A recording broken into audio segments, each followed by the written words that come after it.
Hi and hello everyone. Welcome back to Sprint UPSC. So we are discussing the 12th history of Tamil Nadu board and हम हैं chapter one में. Chapter one का part one हम already finish कर चुके हैं. Chapter one is all about the India under East India Company and हम Warren Hastings के रिफॉर्म्स एंड उनके कार्यकाल के बारे में बेसिकली समझ रहे हैं. पार्ट वन हम ऑलरेडी कंप्लीट कर चुके हैं. This is part two and in part two we are going to discuss the further chapter. सो देखिए, पहले तो हमने east India Company and Warren Hastings के रिफॉर्म्स के बारे में ऑलरेडी पढ़ चुके हैं. अब हम इस सेशन में पढ़ेंगे regulating Act of 1773. So basically हम इसके प्रोविजंस पढ़ेंगे, इस एक्ट के प्रोविजंस पढ़ेंगे और मेरिट्स एंड डीमेरिट्स पढ़ेंगे इस एक्ट के बारे में. नेक्स्ट आने वाले सेशंस में हम एक्सपेंशनिस्ट पॉलिसी वॉरेन हेस्टिंग की, पिट्स इंडिया एक्ट, इम्पीचमेंट और एस्टिमेट्स पढ़ेंगे.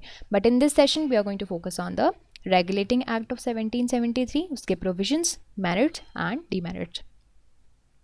सो देखिए, 1773 के रेगुलेटिंग एक्ट के बारे में जानते हैं. तो यहाँ पे अगर हम कंपनी के कॉन्स्टिट्यूशनल हिस्ट्री की बात करें,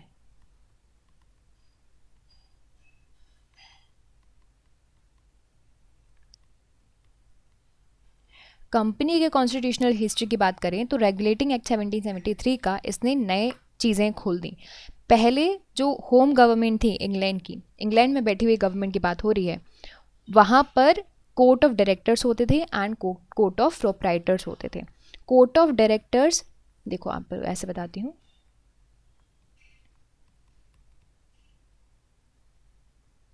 court of directors and court of proprietors.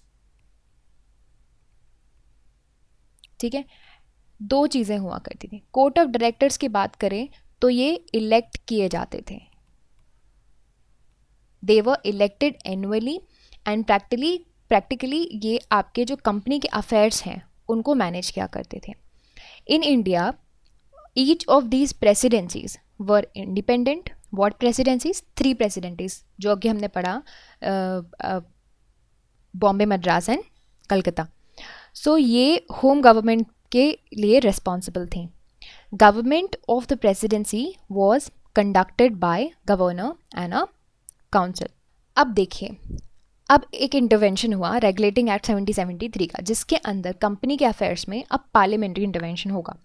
तो ईस्ट इंडिया कंपनी अब एक टेरिटोरियल पावर बन गई when it acquired the wide dominion of India and Deewani rights in India.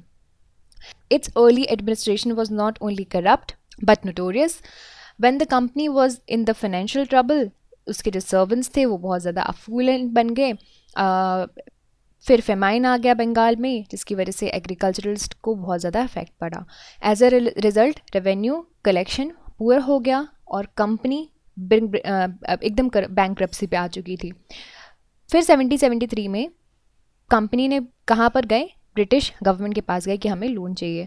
सो ऐसे सर्कमस्टांसेस में पार्लियामेंट ऑफ इंग्लैंड ने बोला कि अब हम कंपनी के अफेयर्स में क्या करेंगे, हम इन्वॉल्व होंगे.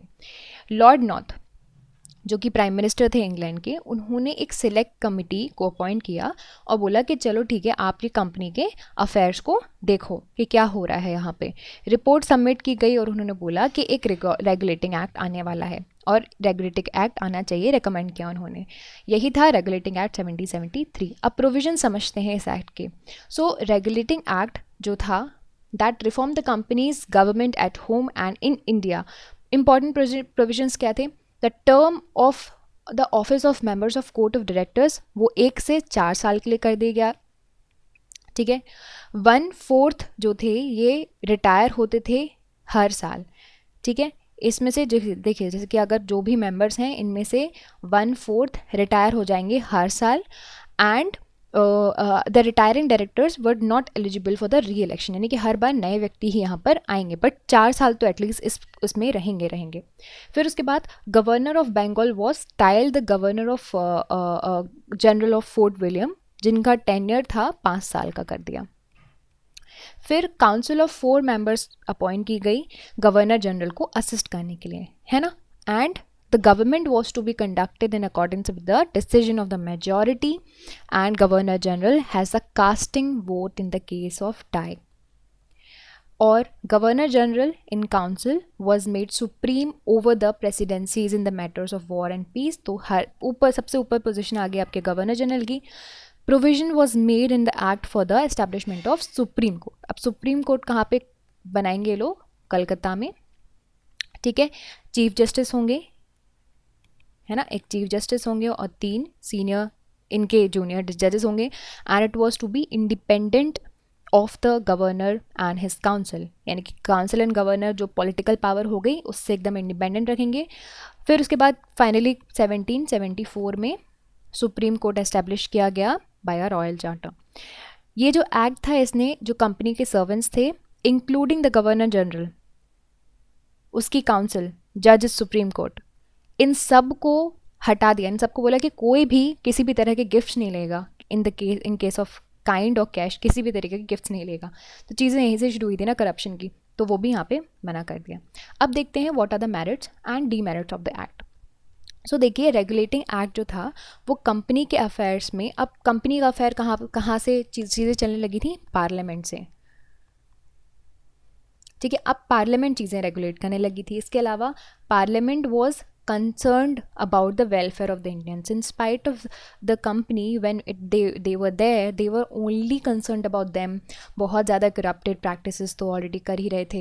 फिर खुद ही पैसा कमाना है, extract करना है, गिफ्ट्स लेने हैं, लग्जरी लाइफ जीनी है, ये सब चल रहा था.